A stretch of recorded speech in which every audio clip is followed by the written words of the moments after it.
it's funny because I always said when I was little, I want to be an artist. I want to be an artist. And then I think we would play town, and like they would have the mayor and somebody was a model, these jobs, and I was the artist. And I would just sit there and like, this is my job. And, you know, for most people, it doesn't always get to be their job in that way. Yeah. And you have to fit it in between all these other things. It's not easy, but without it, I would just be not happy. Okay. A lot of times I will start a painting with an idea, but I try not to keep myself from painting if I don't have an idea. So then that's when I'll just start with a wash and not really know where it will end up. Mm-hmm. There isn't really a set process. It just depends what's going on. I spend a lot of time priming.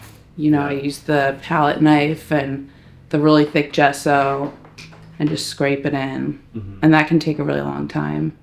And then otherwise, I might have an idea, but if I don't have an idea, a lot of times I'll just start laying down a ground. And the funny thing is, it doesn't always work. Oh, really? And I just end up doing it over and over. Now, you can't with something light like this, really. But to get, like, the gradients and stuff that I want, it can be a real pain. I get pretty mad. I just said that with extra Philly accent by accident. I wanted that. That's what I was trying to get. Why did you ask that? You know, everything's representational, and I'm looking at photos, but I never want it to feel like a photo. Just keeping this looseness, and then when I have to pull something together, rendering it a bit more. Mm-hmm. I like a certain amount of economy when I can. That's when I feel like excited about something, where I get something across by using not a lot, and that happens in certain paintings. Yeah. I was laughing because I put the years on this one, and it was something like 2014 to 2025 because I started it and then I cast it aside, and just the other day I picked it up. Again, this was like a fall foliage scene, and then I was like, something else needs to happen. And there was a figure in it, but it was like you could barely see it. And then I was like, what if he was wearing a hunting vest and just having this like solitary moment? Yeah. But that's a 10-year painting. Essentially, yeah. Wow. Yeah, here we go.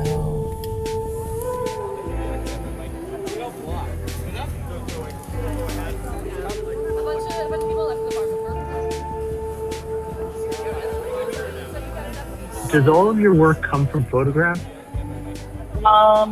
You know, most of it. Like a lot of times it's from a photo that I take, but sometimes it is just an idea.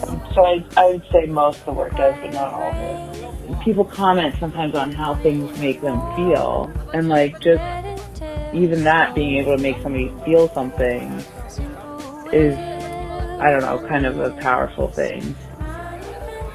I had Peter Sheldall come to my studio, and I was having all these anxieties and self-doubt, and is this too derivative of this artist, and is this too romantic, this and that. And you know, he said everyone has their heroes, you know, don't worry about that, you'll work through that.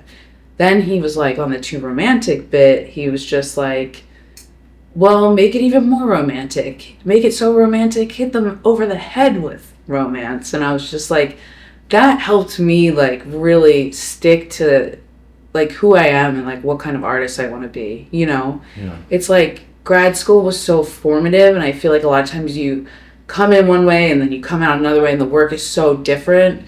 Mine was different, but if anything, it was more like a self-possession of like this is what I want to do, no matter what's going on trend-wise, you know, abstractions in, figurations out. It's like that stuff always changes, doesn't matter. What I want in a painting is to kind of bring the viewer to a certain place in time that maybe they might even remember, oh, I remember seeing lights like that when I was a kid, or, you know, taking a walk alone, or I use the word like twinge a lot. Like I want this little twinge of like, oh, that's beautiful maybe, but also a little heartbreaking. For me, painting is very emotive, you know, and I know that it's not for everybody, which is okay too, but I think the paintings are going to be romantic when you have that relationship. Like, I never know what they'll look like, you know, I never make a painting knowing what it's going to look like. It's just, it's what happens making the painting. I like when people change their world a little bit.